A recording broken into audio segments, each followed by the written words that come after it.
আমার জীবনের প্রথম লেখা নাটক আমি এখন বাংলাদেশ টেলিভিশনে সম্ভবত 21শে জানুয়ারিতে অন এয়ার হয়।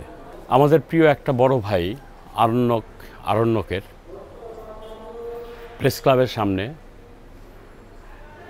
কোনো একটা আন্দোলনে আমরা অংশ নিয়েছি।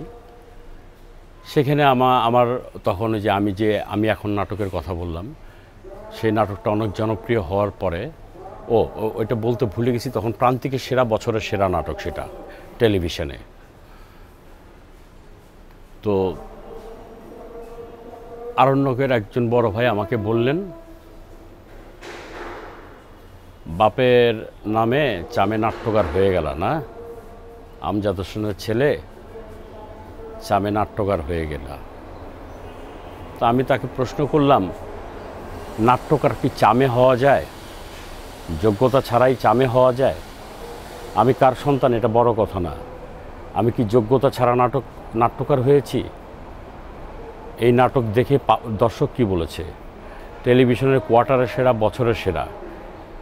আর আপনার যারা সিনিয়রে, যে ফরিদি ভাই, সুবর্ণ আপা, বিভিন্ন পত্রপত্রিকা, বিচিত্রার মতো পলিটিক্যাল ম্যাগাজিন, ডেলি পত্রিকাগুলো, এরা কি বলেছে? আপনি এই ধরনের কথা বলছেন কেন? গায়ে পড়ে ঝগড়া করছেন? না, আমাদের যদি এরকম একটা বাপ থাকতো আমজাদ হোসেন। আমি বললাম যে আপনার সেই বাবা নাই, হয়তো আপনার দুর্ভাগ্য, কিন্তু আমার বাবা থেকেও আমি দুর্ভাগ্য, কারণ আমি সেই বাবার নামটা ব্যবহার করি না কোথাও। এরকম অসংখ্য ঘটনা।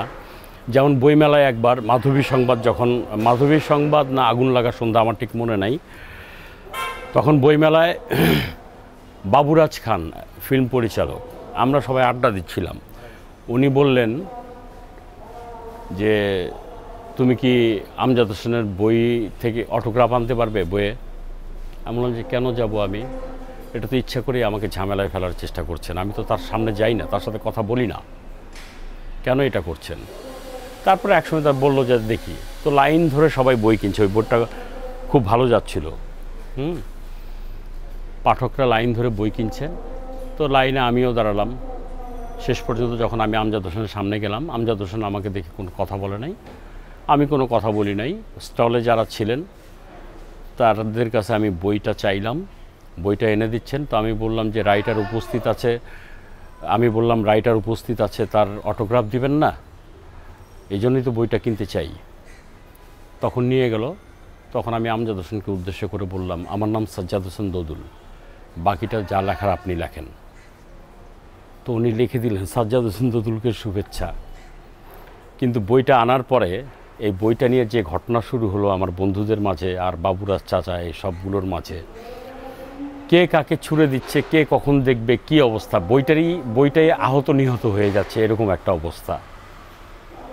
এই আর কি, এরকম অসংখ্য ঘটনা। মানে আমি আমার বাচ্চা তো বুদ্ধি হয় অনেক পরে, বাচ্চাদের অনেক দিন বলিনি যে তোমাদের দাদুকে। কিন্তু তার মৃত্যুর আগে আমার সাথে সে খুব ঘনিষ্ঠ হয়েছিল, আমি তার অনেক কিছুই দেখতাম তখন, অর্থনৈতিক বিষয়াদি শুরু করে অনেক কিছুই।